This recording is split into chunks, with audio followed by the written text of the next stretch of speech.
یہ کتاب فیہی ما فیہی، یہ کتاب جلال الدین رومی نے لکھی تھی اور اس کا اب اردو ترجمہ عبدالرشید نے کیا تھا۔ دو قسم کی دوستی، ہم امیر کو دنیا اور اس کے مرتبے، علم اور اس کے عمل کی وجہ سے دوست نہیں رکھتے، دوسرے لوگ اسے ان وجوہ کی بنا پہ دوست رکھتے ہیں۔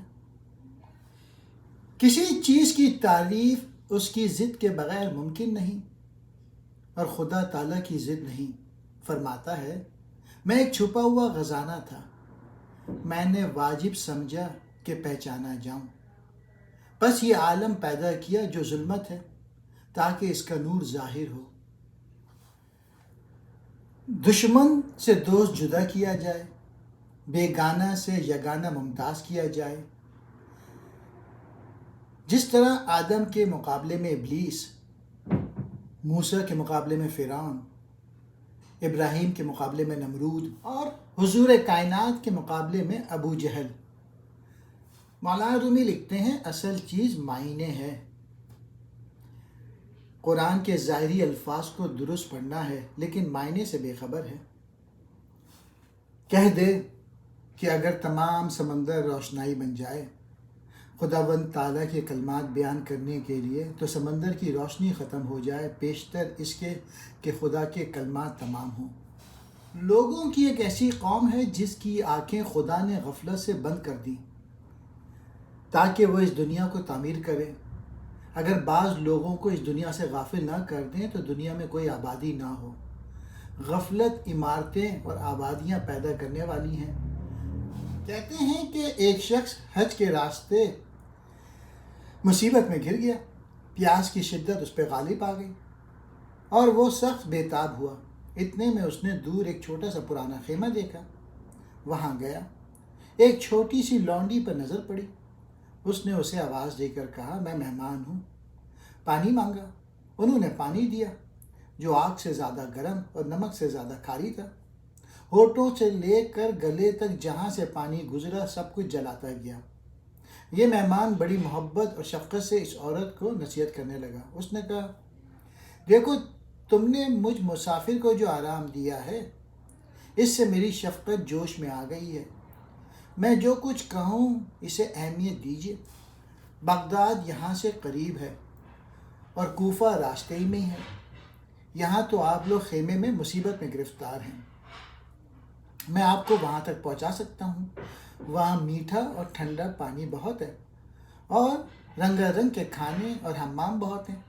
مہمان نے ان شہروں کی نعمتیں، خوشیاں اور لذتیں گن ڈالیں۔ اتنے میں وہ عرب بھی آ گیا جو اس عورت کا خاوند تھا۔ وہ چند جنگلی جانور شکار کر کے لایا تھا۔ عورت سے اس نے کہا کہ وہ انہیں پکائے۔ اس میں سے کچھ انہوں نے مہمان کو دیا۔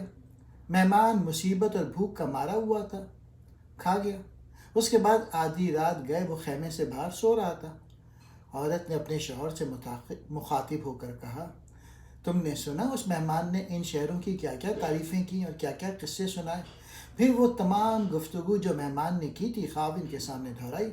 خاوند نے سب کچھ سن کر کہا، اے عورت خبردار، اس قسم کی باتیں نہ سنا کر، دنیا میں حاسد بہت ہیں، جب وہ کسی کو دیکھتے ہیں کہ آسائش کی زندگی بسر کر رہا ہے تو حسد کرنے لگتے ہیں اور چاہتے ہیں کہ کسی بہانے اسے وہاں سے چلتا کریں۔ اب یہ خلقت ایسے ہی ہے کہ جب کوئی اسے شفقت سے نصیحت کرے تو اسے حسد پہ محول کرتی ہے، سوائے اس میں سے ایسے آدمی کے کہ جس پر اصلیت آشکار ہو، وہ اصلیت کی طرف متوجہ ہو جاتا ہے۔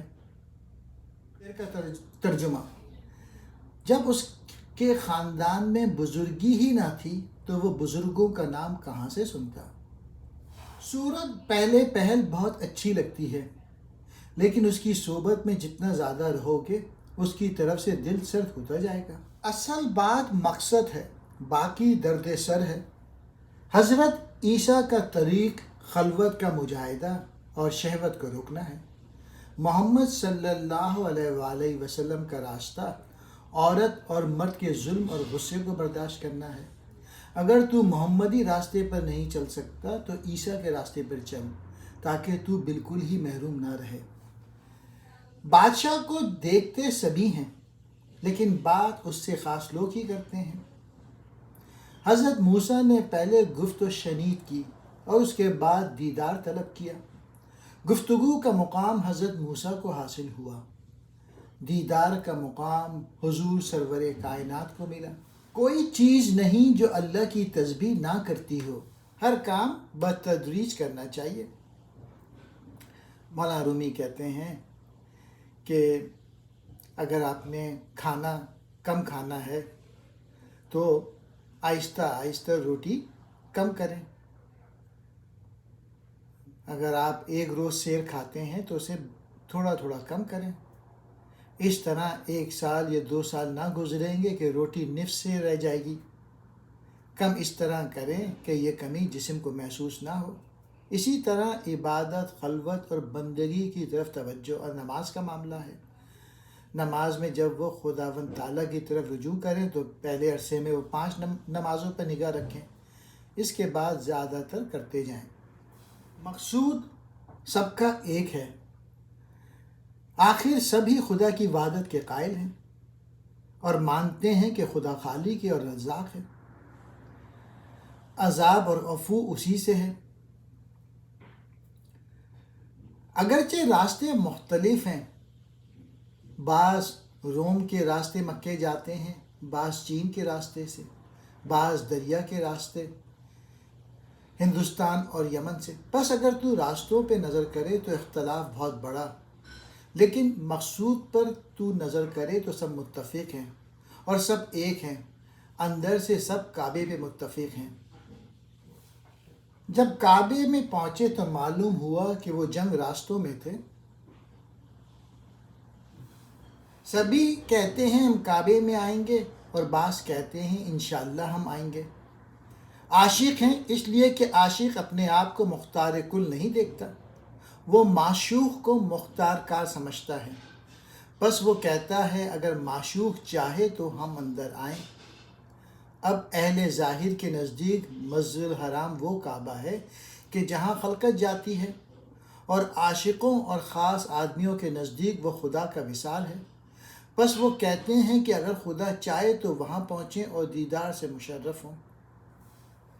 لیکن جو معشوق کہتا ہے انشاءاللہ وہ عجیب ہے، اس کی بات عجیب ہے۔ عجیب ہستی کو چاہیے کہ بات بھی عجیب ہی سنیں۔ خدا کے ایسے بندے بھی ہیں کہ وہ اس خدا کے معشوق ہیں۔ کسی چیز کی محبت تجھے اندھا اور بہرا کر دیتی ہے۔ جب ابلیس نے آدم کو سجدہ نہ کیا اور حکم کی مخالفت کی تو کہا تو نے مجھے آگ سے پیدا کیا اور اسے مٹی سے، میری ذات آگ سے ہے اور اس کی ذات مٹی سے، یہ کیسے ہو سکتا ہے کہ ادنا کو اعلیٰ سجدہ کرے؟ ابلیس کو اس جرم کے مقابلے کرنے میں اور خدا سے جھگڑا کرنے پر ملعون کہہ دیا گیا اور اسے دور کر دیا گیا۔ ابلیس نے کہا اے خدا، سب کچھ تو نے کیا اور مجھے دور کر دیا۔ اور جب آدم نے گناہ کیا تو خداوند تعالیٰ نے آدم کو بہشت سے نکال کے باہر کیا۔ لوگوں سے ان کی عقل کے مطابق بات کرو، عقل کا سایہ ہر حال میں ضروری ہے۔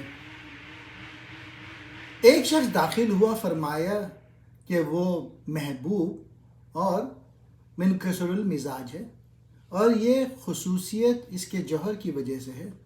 چنانچہ وہ شاخ جس پر پھل زیادہ ہو وہ پھل اسے جھکا دیتا ہے، اور وہ شاخ جس پر پھل نہ ہو سر اونچا رکھتی ہے، اور جب پھل حد سے زیادہ ہو جائے تو ستون کھڑے کر کے اسے سہارا دیتے ہیں تاکہ وہ بالکل ہی نہ جھک جائے۔ وہ کہتے ہیں اس کی کیا ضرورت ہے کہ ہم آخر پہ نظر کریں؟ جب انہوں نے اول میں گندم بوئی ہے تو آخر میں جو نہیں اگے گی، اور جنہوں نے جو بوئی ہے ان کے لیے گندم نہیں اگے گا، بس ان کی نظر اول پہ ہے۔ اور ایک دوسرے قوم خاص طور پر وہ لوگ ہیں، وہ نہ اول پہ نظر کرتے ہیں نہ آخر پہ، انہیں اول اور آخر نہیں، یہ لوگ خدا میں غرق ہیں۔ وہ ایک دوسری قوم ہے کہ دنیا میں غرق ہے، یہ لوگ اول اور آخر کو نہیں دیکھتے، انتہائی غفلت کی وجہ سے یہ دوزخ کا ایندھن ہے۔ اگر آدمی پر عقل کا سایہ نہ ہو تو اس کے تمام اعضاء معطل ہو جائیں گے۔ ہاتھ کسی قاعدے سے نہ پکڑے، پاؤں سیدھے راستے پہ نہ چل سکے، آنکھ کوئی چیز نہ دیکھے۔ بس عقل کا سائے سے یہ اعضاء تمام کام قاعدے خوش اسلوبی سے کرتے ہیں۔ عقل فرشتے کی جنس ہے، اگرچہ فرشتے کی صورت ہوتی ہے اور پر و بال ہوتے ہیں، لیکن در حقیقت وہ ایک ہی چیز ہیں اور ایک ہی فعل کرتے ہیں۔ صورت کو دیکھنا نہیں چاہیے، مگر اس کی صورت کو پگھلا دیں تو سب عقل بن جائے۔ قیامت میں آدمی کے تمام اعضاء، ہاتھ، پاؤں وغیرہ ایک ایک کر کے جدا جدا بولیں گے۔ فلسفی اس کی یہ تعویل کرتے ہیں کہ ہاتھ کیسے بات کرے گا؟ شاید ہاتھ پاؤں پہ کوئی علامت اور نشانی پیدا ہو جائے جو بات کے بجائے ہو۔ وہ خبر دیتا ہے کہ میں نے گرمی دکھائی ہے کہ میرا ہاتھ ایسا ہو گیا ہے، یا ہاتھ زخمی ہو جائے یا سیاہ ہو جائے تو کہہ دیں کہ ہاتھ بات کرتا ہے، خبر دیتا ہے کہ مجھے چھری لگی ہے یا میں نے اپنے آپ کو کالی دیگ سے ملا ہے۔ ہاتھ اور باقی اعضاء کی گفتگو کا یہ طریقہ ہوگا، بالکل اسی طرح جیسے زبان بات کرتی ہے۔ قیامت کے دن آدمی انکار کرے گا کہ میں نے چوری نہیں کی، ہاتھ کہے گی میں نے چوری کی۔ انسان ہمیشہ اس چیز سے عشق کرتا ہے جسے نہ اس نے دیکھا ہو، نہ سنا ہو، نہ سمجھا ہو، اور رات دن اس کی طلب میں رہتا ہے۔ میں اس کا بندہ ہوں جسے میں نے نہیں دیکھا۔ تشویش کے بجائے دھن پیدا کرو۔ کوتوال چوروں کو لگاتار ڈھونڈتا ہے تاکہ انہیں پکڑے، اور چور اس سے گریز کرتے ہیں۔ یہ طرف تماشا ہے کہ ایک چور کوتوال کو ڈھونڈتا ہے اور چاہتا ہے کہ کوتوال کو پکڑے اور خوش کرے۔ اب آدمی کی حالتیں دو سے زیادہ نہیں، یا چاہتا ہے یا نہیں چاہتا۔ یہ کہ وہ کچھ بھی نہیں چاہے یہ آدمی کی صفت نہیں۔ کچھ بھی نہ چاہنے کا مطلب یہ ہے کہ وہ اپنے آپ سے تہی ہو گیا۔ بعض آدمی جد و جہد اور کوشش سے کسی جگہ پر پہنچ جاتے ہیں، کیونکہ جو کچھ وہ دل سے چاہتے ہیں اور خیال کرتے ہیں اسے فعل کی صورت دے لیتے ہیں۔ لیکن جس کے دل میں تشویش تو پیدا ہوتی ہے مگر دھن پیدا نہیں ہوتی، اس کے مقدر میں یہ نہیں کہ کسی جگہ پہنچ جائے۔